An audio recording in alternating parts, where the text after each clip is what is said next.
Saludos cordiales para todos mis hermanos y mis hermanas alrededor del mundo. ¿Cómo están ustedes? Espero que estén muy bien y que estén pasando un día maravilloso en compañía del amado Señor Jesucristo. En esta ocasión y en este video voy a compartir con ustedes el comentario día por día de la lección número 6, titulada ¿Cómo hallar descanso en los lazos familiares? Una tremendísima lección. Estoy plenamente seguro que va a ser de gran bendición para ti y para toda tu familia. Vamos a orar para pedir la dirección del Señor. Amado Padre que estás en el cielo, santificado sea tu nombre por siempre.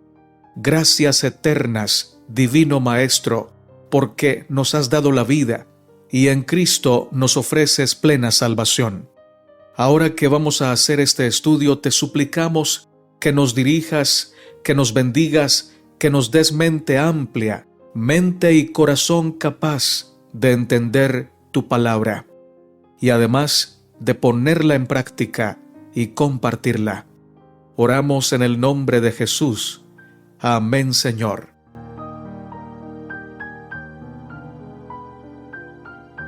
Lección para el día sábado 31 de julio. ¿Cómo hallar descanso en los lazos familiares? Segunda carta de Pedro, capítulo 3, verso 17 al 18, dice: Así que ustedes, oh amados, sabiendo esto de antemano, guárdense, no sea que, siendo desviados por el engaño de los malvados, caigan de su firmeza. Más bien, crezcan en la gracia y el conocimiento de nuestro Señor y Salvador Jesucristo. A Él sea la gloria, ahora y hasta el día de la eternidad. Amén. Comencemos diciendo que una familia funcional es aquella que pone a Dios primero, y por ello, padre, madre e hijos cumplen cada uno con su función, impartiéndose mutuamente un amor, una consideración, un respeto y un servicio fiel que eleva y bendice. En palabras sencillas, en una familia funcional cada miembro tiene las necesidades espirituales, físicas y emocionales satisfechas.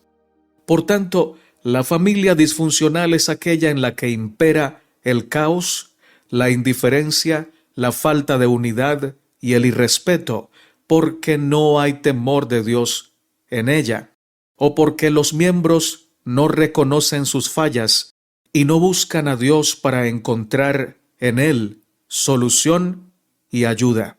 Puede existir una familia disfuncional que sin embargo tenga miembros que estén buscando a Dios, pero que estén sufriendo de alguna disfuncionalidad, porque como seres humanos somos imperfectos, estamos creciendo en el conocimiento de Dios, pero todavía tenemos algunas limitaciones. Lo que sí es cierto es que mientras más una familia busque a Dios, mayor será su semejanza con Cristo y por lo tanto mayor será su progreso para mejorar cualquier disfunción familiar. En una familia disfuncional no están satisfechas las necesidades espirituales, físicas y emocionales. La poligamia, los celos y las rivalidades eran problemas serios en la familia de José, hijo de Jacob. Si bien el jefe de la familia era un patriarca de gran fe y una enorme experiencia con Dios, no estuvo exento de tomar malas decisiones y de legar o entregar a sus hijos varios traumas que se vieron traducidos en malas relaciones entre ellos.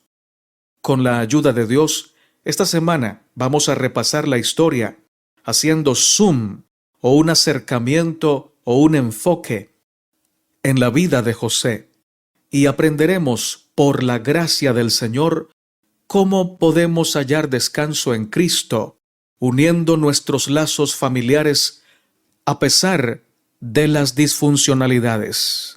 El espíritu de profecía nos dice: la lealtad a Dios, la fe en el invisible, constituían el ancla de José, En esto residía el secreto de su poder, y los brazos de sus manos se fortalecieron por las manos del fuerte de Jacob. Génesis 49:24. José y Daniel demostraron ser fieles a los principios de la educación recibida en su niñez, fieles a aquel de quien eran representantes. Libro La Educación, página 57. Domingo 1 de agosto. Disfunción en el hogar. Jacob tenía a 2 hermanas por esposas. Había muchas intrigas, celos y rivalidades entre ellas. En aquellos tiempos la abundancia de hijos era un valor muy preciado. Era considerada una herencia grande de parte de Dios, abundancia de alegría y gran respaldo en el duro trabajo de aquellas épocas. Para ser un patriarca respetado, era necesario tener muchos hijos varones. Esto motivó a las 2 esposas de Jacob a entregar por concubinas a sus siervas para que ellas les dieran hijos. Aquello era una competencia terrible que no dejó sin consecuencias tristes y duraderas a esta familia. Los hijos nacidos en medio de estas tensiones y motivaciones egoístas crecieron con traumas y malformaciones morales y espirituales. Todo esto se convirtió en un caldo de cultivo para que en el hogar de José reinara la intriga, los celos, la división, la rivalidad y, tristemente, el desamor. Génesis 34, 30 al 31 dice: Entonces dijo Jacob a Simeón y a Leví: Me habéis turbado con hacerme abominable a los moradores de esta tierra, el cananeo y el fereceo, y teniendo yo pocos hombres, se juntarán contra mí y me atacarán, y seré destruido yo y mi casa. Pero ellos respondieron: ¿Había él de tratar a nuestra hermana como a una ramera? El ambiente del hogar de Jacob era pesado. Cada esposa quería ganarle a la otra. Cada concubina se creía mejor que su rival.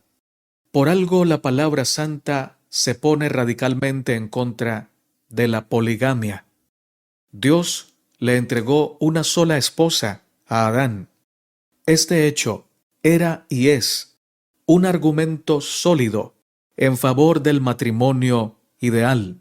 Un esposo, una esposa. Si tener varias esposas hubiera sido lo mejor, podemos estar seguros que en el Edén Dios le hubiera dado a Adán varias esposas e incluso a Eva varios esposos. Sin embargo, eso no hubiera sido una familia funcional, sino un pequeño infierno en el paraíso. Y Dios no crea nada imperfecto. Dios no lleva infiernos al Edén. El Señor nuestro Dios es sabio. Bienaventurados los que lo aman y lo obedecen. Las madres de los hijos de Jacob y el mismo patriarca les legaron a sus hijos unos deseos de sobresalir y una naturalidad por las peleas y pugnas. La competencia era constante entre ellos y ese espíritu egoísta los conducía por caminos de crueldad. Simeón y Leví, por ejemplo, encendidos en su ira ciega, hicieron una obra de venganza en contra de la tierra de Siquem, ideando un plan perverso en el que le quitaron la vida de una manera tramposa y cobarde a todos los varones de aquella tierra. Por otro lado, Rubén, el hijo mayor de Jacob, no tuvo temor, tampoco reverencia con Dios ni con su padre, al dormir con una de las esposas de Jacob, Bila.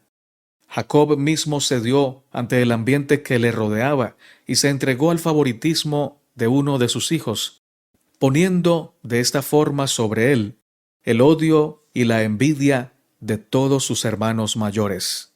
Aún en medio de las familias disfuncionales de ayer y de hoy, se manifiesta la gran misericordia de Dios y su enorme paciencia. En Hebreos 11 aparecen los nombres de Abraham, Isaac y Jacob como los grandes patriarcas de la fe. Notemos que ninguno de ellos tenían hogares perfectos, pero a pesar de sus luchas, defectos y pecados, Dios los rescató, los ayudó y los convirtió en ejemplos de fe. Dios quiere hacer lo mismo contigo, conmigo y con nuestras familias. Él quiere restaurar no solo la familia nuestra y bendecirla, sino también nuestra vida, para que seamos felices en Él y seamos bendición. La matutina Conflicto y Valor, capítulo del domingo 7 de marzo, titulado Un hogar en conflicto, dice lo siguiente: el pecado de Jacob y la serie de sucesos que había acarreado no dejaron de ejercer su influencia para el mal, y ella produjo amargo fruto en el carácter y la vida de sus hijos. Cuando estos hijos llegaron a la virilidad, cometieron graves faltas. Las consecuencias de la poligamia se revelaron en la familia. Este terrible mal tiende a secar las fuentes mismas del amor, y su influencia debilita los vínculos más sagrados. Los celos de las varias madres habían amargado la relación familiar. Los niños eran contenciosos y contrarios a la dirección, y la vida del padre fue nublada por la ansiedad y el dolor. Fin de la cita. Lección para el día lunes 2 de agosto. Escoger un nuevo rumbo. Como padres, muchas veces no somos conscientes de las consecuencias tristes que le entregamos a nuestros hijos cuando actuamos poniendo primero nuestras pasiones, desórdenes y deseos pecaminosos. Poco sabía Jacob, sus esposas y sus concubinas, todo el daño que le estaban haciendo a sus hijos por someterlos a ver y sentir constantemente las rivalidades, enojos y celos propios de su familia disfuncional y desunida. Todos, o la mayoría, conocemos la historia de José, especialmente ese comienzo de la historia. Su padre lo envía a llevar alimento a sus hermanos, quienes estaban lejos de casa, cuidando las ovejas de su padre. Cuando a lo lejos sus hermanos vieron que venía José, planearon hacerle daño. Él venía a ellos para bendecirlos con agua y alimento, pero ellos lo recibieron con odio, celos y venganza. En este punto, José comparte, en pequeña escala, una semejanza con el Señor Jesucristo, quien vino a traer salvación y vida eterna, pero los suyos lo despreciaron, lo vendieron y lo mataron. Cuando José fue vendido por sus hermanos e iba amarrado en su nuevo rol de esclavo, su corazón estaba lleno de dolor. El desprecio y odio de sus hermanos laceraba su ser como una espada afilada que penetraba demasiado hondo. Sin embargo, su mayor dolor no estaba centrado en él mismo, sino en la conciencia del dolor que tendría su padre al saber que perdió a su hijo amado. ¡Cuán rápido cambia la vida! Hoy somos felices y tenemos todo, pero mañana nos dicen que todo acabó, que tenemos una enfermedad terminal, que pronto partiremos y que dejaremos a nuestros hijos a mitad de camino, o que uno de nuestros amados acaba de morir, o quizá que se acabó el trabajo para nosotros. José, ese jovencito noble y tierno, vivió este cambio abrupto. Pasó de ser un hijo mimado y amado a ser un esclavo en tierra extraña y a tener dueños sin sentimientos. En medio de los cambios más drásticos, necesitamos tener la fe de Jesús, la fe que tuvo José. No se entregó al pesar por él mismo, a la conmiseración. No se perdió en los pensamientos más oscuros de su nada prometedor futuro. Su corazón se volvió a Dios. Recordó que su padre le había contado historias preciosas de la poderosa guía del Señor. En su niñez había oído la palabra de Dios sentado en el regazo de su abuelo y su padre. Esta palabra había llenado su ser y se había quedado anclada en su mente, de manera que en la situación en la que se encontraba decidió creer al Dios de Abraham, al Dios de Isaac y al Dios de Jacob. Decidió que las circunstancias no serían ni más grandes que el Dios en quien creía, ni más grandes que la fe en ese Dios puro y santo. José no sabía a dónde iba, quién lo iba a comprar, ni a qué lo iban a obligar, pero algo sí sabía: Dios estaba con él y él estaba con Dios. Eso era suficiente para no perder la esperanza y la fuerza. Quizá no sepas cuál será el desenlace de tu historia, ni a dónde te conducen las circunstancias que estás enfrentando. Pero puedes, como José, depositar tu confianza en Dios y serle fiel. No sabemos mucho, por lo menos en detalle, del futuro nuestro en esta tierra, pero sabemos que a cada paso vamos con Dios y Él va con nosotros, por supuesto, si hemos decidido serle fieles a pesar de todo. Deuteronomio 4:29 nos dice: Mas si desde allí buscares a Jehová tu Dios, lo hallarás, si lo buscares de todo tu corazón y de toda tu alma. Josué 24:15 también dice: Y si mal os parece servir a Jehová, escogeos hoy a quien sirváis. Si a los dioses a quienes sirvieron vuestros padres cuando estuvieron al otro lado del río, o a los dioses de los amorreos en cuya tierra habitáis, pero yo y mi casa serviremos a Jehová. Allí iba José. Según los ojos de los hombres era un perdedor. No tenía esperanza. Iba preso y había perdido lo más preciado que puede tener un ser humano: la libertad. Poco imaginaban los ismaelitas que lo habían comprado, e incluso sus hermanos que, con saña y crueldad, lo habían vendido, en qué se iba a convertir este pequeño esclavo que llevaban humillado hacia Egipto. Pero en el corazón de José ardía, en medio de la oscuridad. Sus hermanos se fueron a casa pensando que se habían librado para siempre del soñador, que nunca más lo volverían a ver. Y los ismaelitas sencillamente lo vendieron por unas cuantas piezas de monedas, sin saber que este jovencito era un gran instrumento en las manos de Dios. Es posible que muchos vean en ti a un don nadie, y eso no importa. No importa cómo nos vean los demás. Lo importante es cómo nos ve el Señor y cuánto nos ama. ¿Sabes? Las circunstancias de José eran durísimas, pero su corazón ardía en medio de la oscuridad y brillaba tanto que las mismas circunstancias se inclinaron ante su fe. Sus ojos tenían lágrimas, pero su corazón estaba acorazado con el poder de la esperanza y la fortaleza de la fe. Sus manos estaban amarradas, pero sus pensamientos eran libres y volaban en las alturas de las promesas de Dios. Allí, caminando amarrado, preso, iba uno que pronto inundaría de luz la cuna de la oscuridad del mundo de aquel entonces, Egipto. Porque cuando el malo pensó que había acabado con José, lo que hizo fue despertarlo para que buscara en Dios su amparo, y quien se ampara en el Señor no solo alcanza descanso en medio de la más dura tempestad, sino que en medio de la tempestad aprende a ser invencible en la palabra de Dios.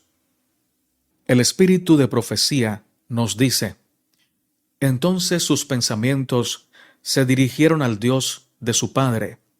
En su niñez se le había enseñado a amarlo y temerlo. A menudo en la tienda de su padre había escuchado la historia de la visión que Jacob había presenciado cuando huyó de su casa como exiliado y fugitivo. Ahora, todas estas lecciones preciosas se presentaron vivamente ante él.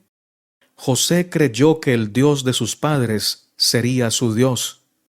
Entonces, allí mismo, se entregó por completo al Señor y oró para pedir que el guardián de Israel estuviese con él en el país a donde iba expatriado. Patriarcas y Profetas, página 215.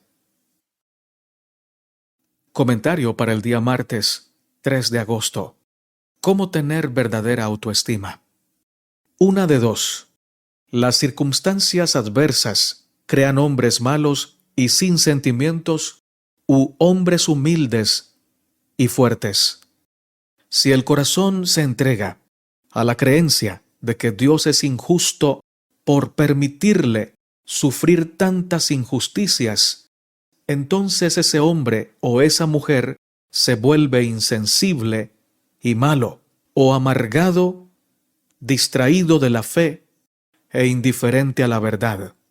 Pero si el corazón se vuelve a Dios y confía en Él, a pesar del dolor y de las injusticias, se despiertan sensibilidades y actitudes bondadosas que Dios otorga a aquellos que se humillan y se abandonan en sus manos. Definamos la palabra autoestima. Es la capacidad que recibimos de Dios de apreciar y valorar con gratitud todo aquello que somos y tenemos, buscando siempre mejorar y crecer en la semejanza con Dios, dejando y superando lo malo que tengamos y desarrollando las virtudes que hemos recibido en Cristo. Tener autoestima es estimar conscientemente el hecho de que somos hijos e hijas de Dios y ser felices en Cristo con plenitud. La lección nos dice que José creció creyendo que era especial. Era el hijo mayor de la esposa amada de su padre y era además el hijo predilecto del patriarca. A esto le sumamos el hecho de que su padre le daba regalos especiales y con ello hacía notoria su predilección. Por más buenos sentimientos que tuviera José, esto le afectaba negativamente. Nunca, pero nunca, es bueno abrigar pensamientos de competencia y de superioridad. Un sabio poema dice: si te comparas con los demás, te volverás vano y amargado, porque siempre habrá personas más grandes y más pequeñas que tú. Fin de la cita. Ahora, si somos vanos, eso es muy malo, y si somos amargados, también es muy malo. Lo mejor es no sentirnos más que los demás, ni querer competir con nadie. Nuestro gran deseo no debe ser superar a los demás, sino imitar a Cristo, amarlo, servirlo y andar en los pasos del Cordero de Dios. Dios tenía para José un gran propósito de vida, pero antes de llegar a aquella cumbre, debía desaprender muchas actitudes y pensamientos adquiridos en su hogar. Debía aprender a amar a Dios, a confiar en Él y a obedecerle de manera incondicional.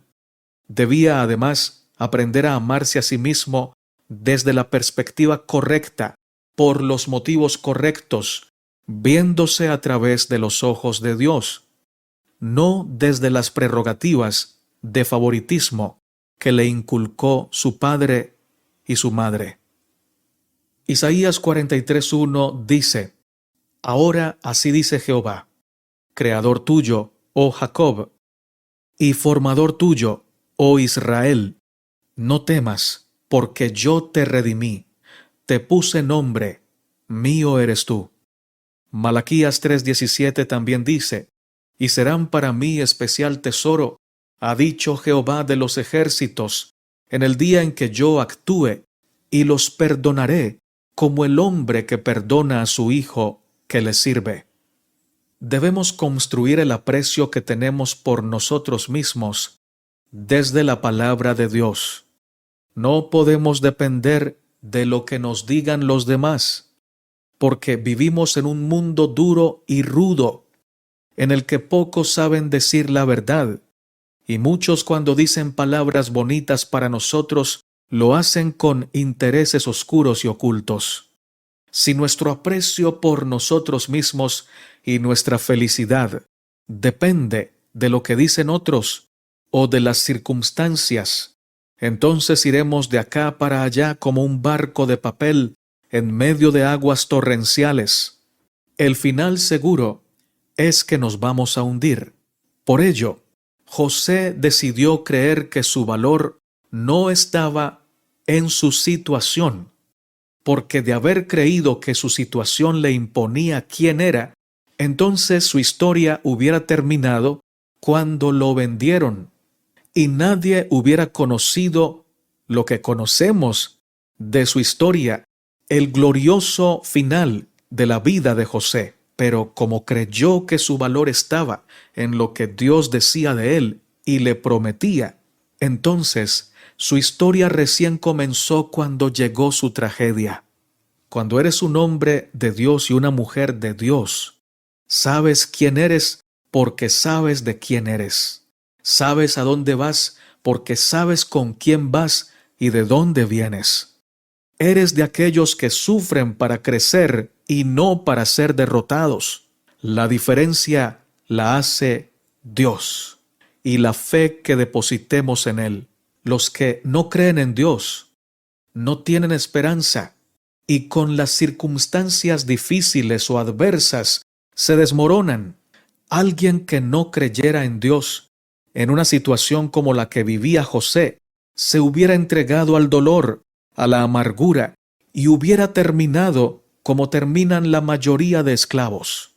Pero la fe en Dios llevó a José a florecer en la adversidad, a aprender en la escuela del sufrimiento las lecciones de grandeza que lo equiparían para ocupar un lugar en la cumbre más alta. Dice el espíritu de profecía: el ser bondadoso con los ingratos y los malos, el hacer lo bueno sin esperar recompensa, es la insignia de la realeza del cielo, la señal segura mediante la cual los hijos del Altísimo revelan su elevada vocación. Discurso Maestro de Jesucristo, páginas 65 y 66. Comentario de la lección del día miércoles 4 de agosto. Relacionarnos a la manera de Dios. La historia de José nos muestra algo bastante interesante. Como José desde niño abrazó la fe preciosa de sus padres y amó profundamente la palabra de Dios, esto obraba poderosamente en su ser, de tal manera que inspiraba respeto y confianza. En cada lugar en los que vemos a José, notamos que se le entregaban responsabilidades importantes. En casa de su padre, aunque era menor que sus hermanos, su padre le encomendaba la responsabilidad de llevarles alimento y además ver si ellos estaban portándose bien. Luego, cuando es tomado como esclavo, Potifar lo compra y prontamente le entrega la responsabilidad de administrar toda su casa, que sabemos que no era pequeña. Potifar convirtió a José en administrador de su casa, un privilegio que no se le da a un esclavo común. Pero ¿por qué? La respuesta es porque José tenía comunión íntima con el Eterno, y esta relación lo dotaba de sabiduría, prudencia, pureza, honestidad y poderosa espiritualidad. Una buena y saludable relación con Dios nos ayuda significativamente a ofrecer una buena y sana relación con los demás. El esposo se vuelve atento, amoroso y responsable. La esposa se torna tierna, respetuosa y sabia. Los hijos amables, honorables y disciplinados. Toda relación crece y mejora cuando el ser humano se une a Dios mediante su palabra y la oración. Génesis 39, 1 al 6 dice lo siguiente: Llevado pues José a Egipto, Potifar, oficial de Faraón, capitán de la guardia, varón egipcio, lo compró de los ismaelitas que lo habían llevado allá. Mas Jehová estaba con José, y fue varón próspero, y estaba en la casa de su amo el egipcio. Y vio su amo que Jehová estaba con él, y que todo lo que él hacía, Jehová lo hacía prosperar en su mano. Así halló José gracia en sus ojos, y le servía. Y él le hizo mayordomo de su casa, y entregó en su poder todo lo que tenía. Y aconteció que desde cuando le dio el encargo de su casa, y de todo lo que tenía, Jehová bendijo la casa del egipcio a causa de José, y la bendición de Jehová estaba sobre todo lo que tenía, así en casa como en el campo, y dejó todo lo que tenía en mano de José, y con él no se preocupaba de cosa alguna, sino del pan que comía. Y era José de hermoso semblante y bella presencia. Lo cierto es que Potifar vio la gracia que Dios puso en José. Se dio cuenta que si entregaba a José los asuntos de su casa y de sus negocios, él iba a verse muy beneficiado. Descubrió que todo lo que este joven tocaba era prosperado, y decidió que él sería prosperado por la excelente gestión de José. Sin embargo, con el triunfo también llegan las tentaciones. La gracia que Dios puso en José fue vista por todos, pero malinterpretada por la esposa de Potifar. Ella, que estaba centrada en su egoísmo, en su vanidad, quería tener para ella a ese varón que poseía tantas cualidades, tanta gracia. Y es que es muy impresionante cómo la bendición de Dios opera a través de la vida de un ser humano. Notamos que la prosperidad llegó a la casa de Potifar cuando llegó José, no porque José fuera mágico o porque tuviera secretos de adivinación o porque tuviera secretos filosóficos. No, sino porque José estaba con Dios y Dios estaba con él. Y cuando alguien está con Dios y Dios está con él, esa persona se convierte en un canal a través del cual el cielo derrama abundantes bendiciones para todos los que lo rodean. La Biblia es específica y detallista cuando dice que no solamente en la casa de Potifar se notaba la prosperidad, sino también en el campo. Potifar ya era un hombre próspero y rico, pero le faltaba algo. Él no tenía a Dios, y a su casa llegó uno que era rico en lo que Potifar era pobre.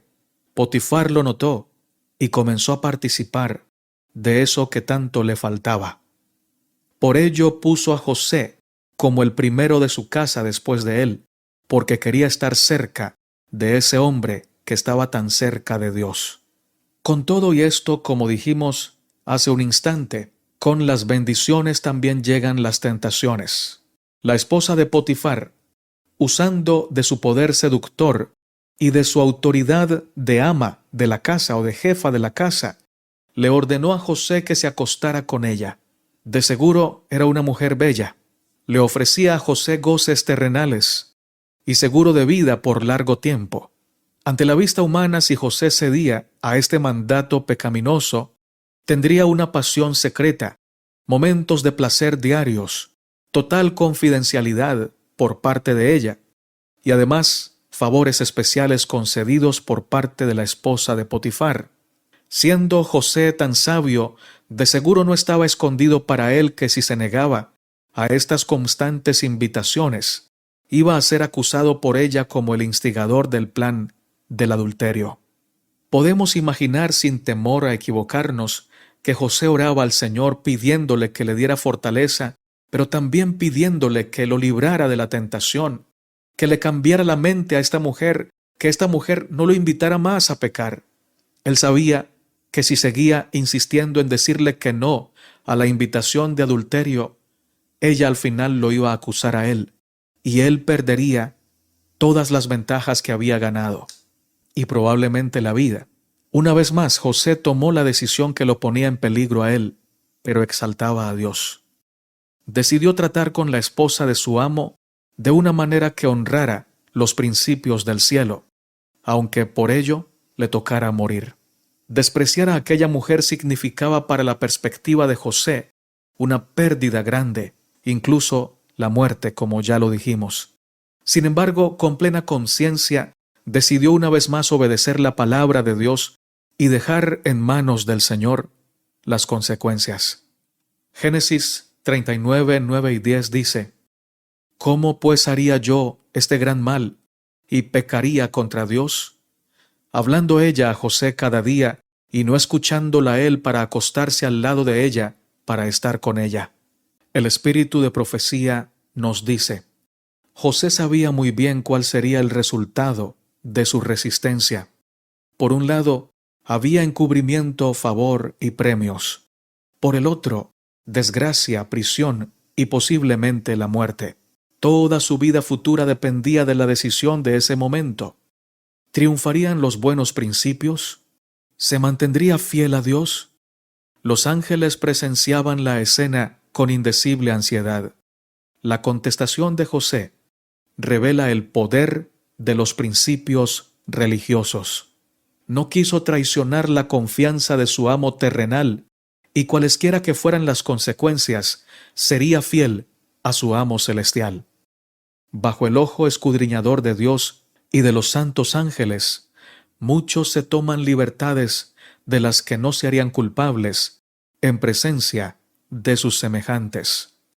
Conflicto y valor, capítulo del miércoles 10 de marzo, titulada ¿Cómo haría esto? Fin de la cita. Comentario de la lección del día jueves, 5 de agosto. El gran conflicto en la intimidad. No hay nada escondido que no haya de ser manifestado. En el cielo, Satanás acusó a Dios de injusto y cruel. Dios no se defendió acabando con la vida de Satanás y sus ángeles. Les dio tiempo de sobra en el cielo para que se arrepintieran, pero ese tiempo fue usado para seguir hablando mal del Creador y sembrando dudas de su carácter. Es impresionante la paciencia, la mansedumbre y el amor de Dios.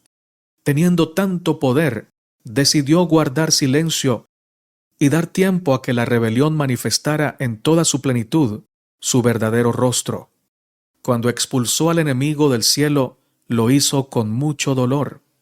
El universo entero quedó con una pregunta: ¿tendría Satanás razón? El hecho de que Dios no nos impusiera la razón de su inocencia por la fuerza habla de manera muy elocuente acerca de su sabiduría y su amor. La maldad siempre hace injusticias y luego busca otro culpable. Generalmente culpa a la bondad. Los malos hacen lo malo, pero culpan a los inocentes, culpan a los buenos. Sin embargo, el tiempo siempre se encarga de sacar a la luz la verdad. La oscuridad nunca prevalece, porque la luz disipa las tinieblas. En la cruz, todo el universo vio al Todopoderoso bajar a las profundidades de la tierra para mostrar las alturas del amor divino. Satanás fue expuesto, sus mentiras quedaron evidenciadas y su maldad fue vista en todo su esplendor. José fue acusado de abusador, de mentiroso, de injusto, de deshonesto, de desleal, y no se defendió. Guardó silencio. Era solo un esclavo. La sociedad egipcia no vería con buenos ojos el hecho de dar la razón a un esclavo hebreo para denigrar a una dama de primer nivel de aquel reino. Una vez más, las circunstancias eran más grandes que José, pero jamás más grandes que su Dios y su fe. Humanamente José había perdido todo otra vez, y esta vez era más grave. Era acusado de atacar a una mujer de gran influencia. Nosotros sabemos el final de la historia. Sabemos que todo esto valió la pena. Pero José no sabía a ciencia cierta en qué terminaría todo. Eso hace que su fe sea absolutamente admirable y hermosa. Prefería morir, perder, ser objeto de burla y de desprecio, que deshonrar a Dios. Así de grande era el concepto que tenía de Dios, que lo ponía siempre por encima de sus conveniencias y de su comodidad.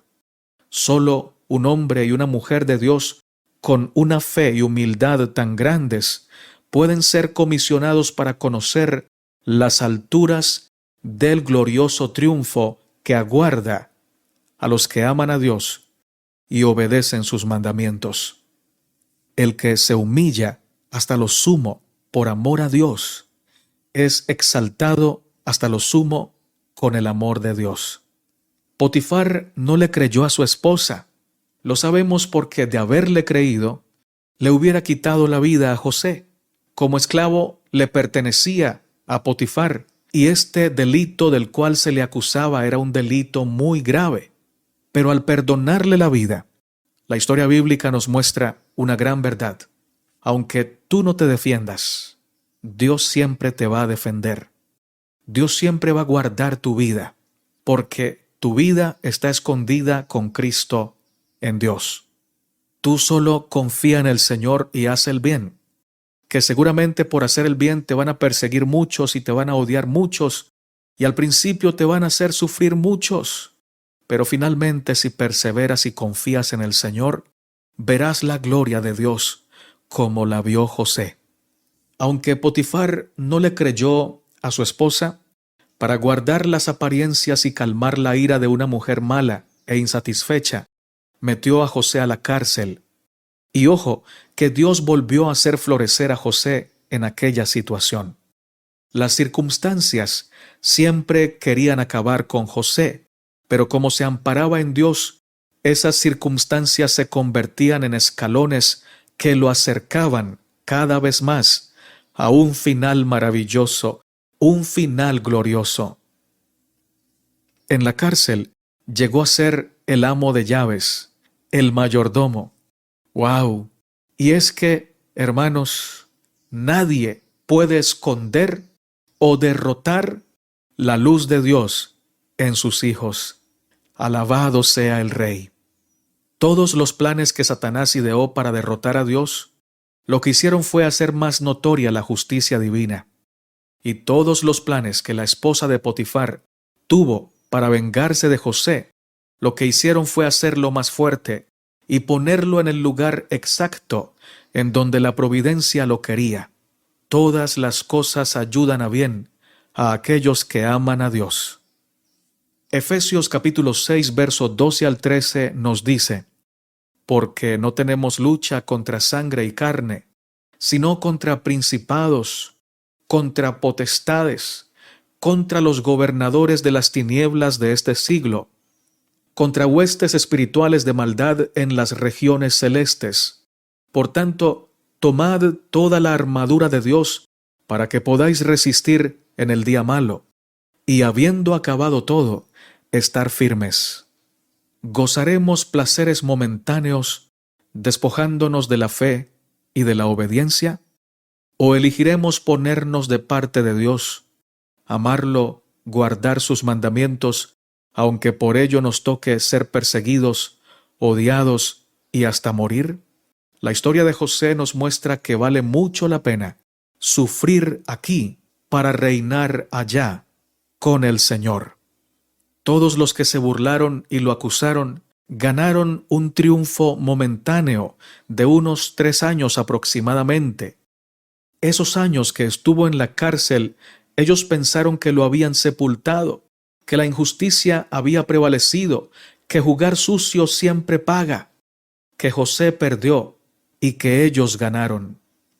Ay, ay, ay, pero no imaginaban lo que vendría después, porque la oscuridad siempre da paso a la luz, porque el mal siempre será vencido por el bien, porque el amor, aunque sufra y llore, al final se sobrepone y alcanza sus metas más altas. José ascendió, llegó a ser el hombre más importante de Egipto y del mundo de aquel entonces. ¿Y sabes qué? Todos los malos pudieron verlo, aquellos que lo habían visto caer y se habían gozado en su injusto fracaso, tuvieron que oír este mandato: doblen su rodilla ante José. El espíritu de profecía nos dice: hay muchos que no comprenden el conflicto que se lleva a cabo entre Cristo y Satanás por las almas de los hombres. No advierten que si quieren permanecer bajo la bandera ensangrentada del príncipe Emanuel, deben estar dispuestos a participar de sus conflictos y sostener una guerra resuelta contra los poderes de las tinieblas. La obtención de la vida eterna siempre implicará una lucha, un conflicto. Debemos ser hallados peleando continuamente la batalla de la fe. Somos soldados de Cristo y aquellos que se alistan en su ejército deben esperar hacer una obra difícil, la cual exigirá sus energías hasta lo sumo. Debemos comprender que la vida de un soldado es de lucha agresiva, de perseverancia y paciencia. Por causa de Cristo, hemos de soportar pruebas. Matutina en los lugares celestiales. Capítulo del lunes 9 de septiembre.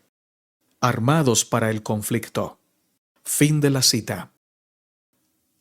Comentario para el día viernes 6 de agosto, para estudiar y meditar.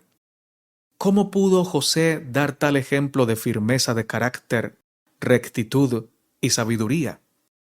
En sus primeros años había seguido el deber antes que su inclinación, y la integridad, la confianza sencilla y la disposición noble del joven fructificaron en las acciones del hombre. Una vida sencilla y pura había favorecido el desarrollo vigoroso de las facultades tanto físicas como intelectuales. La comunión con Dios mediante sus obras y la contemplación de las grandes verdades contadas a los herederos de la fe habían elevado y ennoblecido su naturaleza espiritual al ampliar y fortalecer su mente como ningún otro estudio pudo haberlo hecho. La atención fiel al deber en toda posición, desde la más baja hasta la más elevada, había educado todas sus facultades para el más alto servicio. El que vive de acuerdo con la voluntad del Creador adquiere con ello el desarrollo más positivo y noble de su carácter. El temor del Señor es la sabiduría y el apartarse del mal, la inteligencia. Job 28:28. Pocos se dan cuenta de la influencia de las cosas pequeñas de la vida en el desarrollo del carácter. Ninguna tarea que debamos cumplir es realmente pequeña. Las variadas circunstancias que afrontamos día tras día están concebidas para probar nuestra fidelidad y han de capacitarnos para mayores responsabilidades. Adhiriéndose a los principios rectos en las transacciones ordinarias de la vida, la mente se acostumbra a mantener las demandas del deber por encima del placer y de las inclinaciones propias. Las mentes disciplinadas en esta forma no vacilan entre el bien y el mal, como la caña que tiembla movida por el viento. Son fieles al deber porque han desarrollado hábitos de lealtad y veracidad. Mediante la fidelidad en lo mínimo, adquieren fuerza para ser fieles en asuntos mayores. Un carácter recto es de mucho más valor que el oro de Ofir. Sin él, nadie puede elevarse a un cargo honorable. Pero el carácter no se hereda, no se puede comprar. La excelencia moral y las buenas cualidades mentales no son el resultado de la casualidad. Los dones más preciosos carecen de valor a menos que sean aprovechados. La formación de un carácter noble es la obra de toda una vida y debe ser el resultado de un esfuerzo aplicado y perseverante. Dios da las oportunidades. El éxito depende del uso que se haga de ellas. Patriarcas y Profetas, capítulo José en Egipto. Últimos párrafos. Gracias, hermano y hermana, por quedarte hasta el final. Oremos para pedir la bendición del Señor. Dios de Abraham, de Isaac y de Israel, alabamos tu nombre para siempre. Gracias por tu santa palabra. Gracias por animarnos, consolarnos y reprendernos.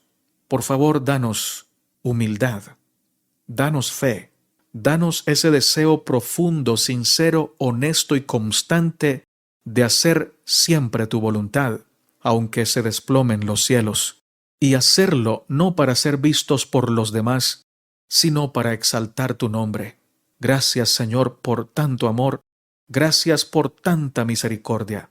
Por favor, bendice nuestra familia, nuestros hijos, nuestros amigos, nuestro cónyuge. Danos, oh Padre, el privilegio de testificarles acerca de tu amor y de estar contigo y con ellos por toda la eternidad en la patria celestial. Responde con amor y abundancia cada petición que tienen mis hermanos y mis hermanas que hacen conmigo esta oración. En tus manos quedamos y allí estaremos seguros. En el nombre de Jesús. Amén, Señor.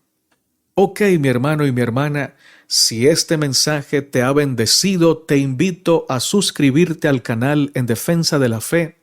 Te invito a darle me gusta a este video y a compartirlo con tus amigos y tus amigas. Gracias, muchas gracias por escuchar el mensaje.